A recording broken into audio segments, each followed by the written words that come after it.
Ito na po ang ating entertainment news. Sa mga balitang entertainment, bumiyahe pa Italia ang all-star cast ng inaabangang grand serye na Incognito. Pero bago ang kanilang taping sa Italia, nagbahagi muna ang ilang cast members ng kanilang paghahanda para sa serye. Ang kwento ni Ian Veneracion, nag-training silang humawak ng baril at maging ng martial arts. Sabi naman ni Richard Gutierrez, nagtutulungan ng cast, lalo na ang ilan sa kanila ay first time bumida sa isang action series. Ang love team naman na Mathen, nina Anthony Jennings at Maris Racal, proud sa mga bagong natutuhan para sa serye.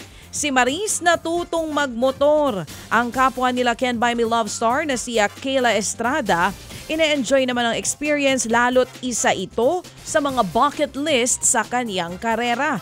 Hindi naman daw bago ang aksyon para kay Daniel Padilla pero aminado siyang nag-a-adjust pa rin. Kabilang sa mga dapat abangan sa serye ang ipakikilala nitong Pinoy martial art na si Pekiti Tercia, kung saan ginagamit ang patalim bilang isang armas.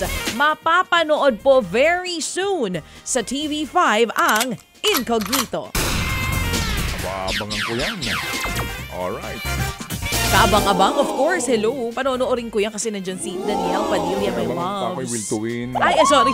Ay, sorry. Akala ko Incognito. Mula sa pagiging aling maliit, isa na pong estudyante ngayon sa senior high school ang ating dabarkat sa si Raisa May Dizon. Sa kanya pong Instagram post ay proud and loud na tama raw o Far Eastern University student ngayon si Raisa. Sa kanyang first day, makikita nakikijamming na kaagad ang ating pong Itbulaga host sa kanyang mga kaklase.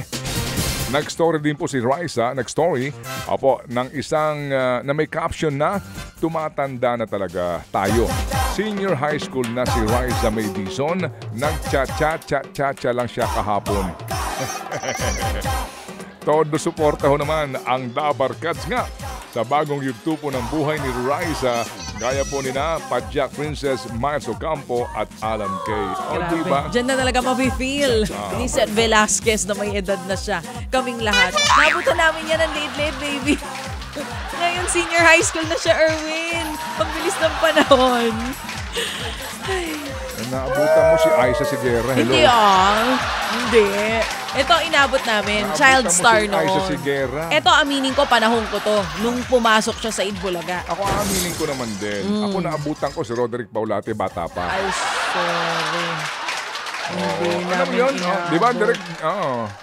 Batang Roderick Paulate. Child star pala siya. Yes, sa child star yan. Sa Itbulaga din? Kala ko sa Itbulaga din eh. O, ito! Pero ikaw, naabutan mo si Aisa Sigera. Hindi, Raisa. Aisa Sigera, naabutan mo. Bata pa rin kasi ako noon. Nung time na bata siya. O, ito na muna Masyado mga mapakute kapatid. Eh di sorry, mainit na naman ang ulo nyo. Ito mga kapatid, tuloy-tuloy ang Touch Fever ng global pop group na Cat's Eye. Kasabay nga ng worldwide hit ng kantang yan, excited na ang grupo sa kanilang nalalapit na tour sa iba't ibang mga bansa kasama po ang Pilipinas.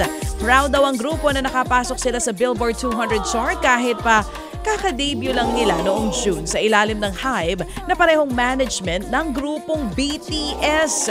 Excited na rin ang Icons na siyang tawag sa fans ng Cat's Eye, lalo't magkakaroon na nga ng tour abroad ang Cat's Eye at isa sa bibisitahin nila ang Pilipinas. Ang Pilipina na si Sofia magiging tayaraw sa pagpapa-experience ng best of the best sa Pilipinas sa kanyang mga ka-members. Nasa bansa mula September 17 hanggang 19 ang Sophia? Cat's Eye para sa Sophia? nasabing tour. Si Pia? Sofia. Akala ko. Sinong Pia ang sinasabi mo? Ha? Magalona. Sofia! Sorry. Ikaw talaga. Sorry po. Nabingi lang po mga kapatid. Magkakaroon ng official fan showcase ang grupo sa September 18 sa Market.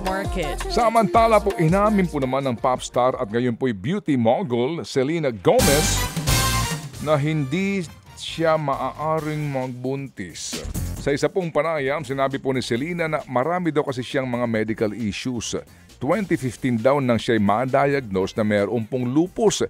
Inamin niya rin noong siya'y na-diagnose na may bipolar disorder. Sa kabila po naman yan, maganda pa rin daw po ang takbo ng karera ni Selena, lalo na sa kanyang sariling beauty brand dahil po sa bilyonaryo na siya ngayon. Sobra. Bilyonaryo not by singing, kundi dahil sa kanyang mga, of course, Beauty in-endorso. Beauty products. Beauty products siya yumaman. Pwede ka rin mag-endorse niyan, mga beauty products. Ay, ganyan. Yes. Ayoko namang maging bilyonaryo kasi sa piling mo pa lang, parang bilyonaryo na ang pakiramdam ko. Ikaw talaga. Ikaw talaga. May resibo ka ba? O, ito. Sige. Inendorso. Ito pagkatapos po ng debate kahapon sa Oh. pampanguluhan dyan sa Amerika. Sabay, sinabi agad ni Taylor Swift na si Kamala Harris at Tim Walz para sa pagkapresidente at vice-presidente ang iboboto niya. Oo. Tulad daw ng marami sa kanila, pinanood niya raw ang debate sa pagitan ni Donald Trump at Harris kahapon. Hinikayat niya ang mga botante sa Amerika na mag-research sa mga issue at posisyon ng Nagkalat mga... si Donald Trump dito. Oo. Meron siyang sinabi dong isang impormasyon na, uy, naku po, tinama siya ng moderator, hindi ba? Hindi lang yun. As in, kung ano-ano na sinasabi nung nahihirapan ng sumagot, no? Oo. Yun daw mga migrante doon. Kinakain daw pati aso, pusa. Exactly. Talaga naman, oo. Kaya yung mga migrante ron nag-react din eh. Oo, kinakain daw pati aso, pusa. Tama. Yung kung ano-ano na sinasabi. Kaya nga ito, agad-agad si Taylor Sila daw Swift. nagrarayot. Ang dami kung ano-ano na sinabi na fake news. No, kaya maganda itong ginawa ni Taylor Swift. Right after the debate, sinabi niya agad kung para kanino ang boto niya sa nalalapit nga po presidential elections dyan. Ang sabi niya po sa kanyang followers at sa iba pang mga tao dyan sa Amerika, mag-research sa mga issue at posisyon ng mga kandidato sa mga topic na mahalaga para sa kanila. Tama. Ganyan dapat, di ba? Ang mga may followers, ginagamit sa tama din ang kanilang following. Wala naman din kasing monopolya ng pagiging budol. Hoy! Kamakailan daw. Ano, okay. Mayroong Sige. AI na ginawa kung saan pinakita na ino-endorso niya si Donald Trump at nakapost pa raw ito sa kanyang site. Dahil dyan, nagdesisyon na po si Taylor na maging transparent sa iboboto niya ngayong eleksyon. Dito niya na inanunsyo na iboboto niya nga po sina Harris at Walz para sa 2024 presidential elections. Ted Filon at DJ Chacha. Ngayon, nasa Radyo 5, 92.3 News FM. Monday to Friday, 6 to 10 a.m.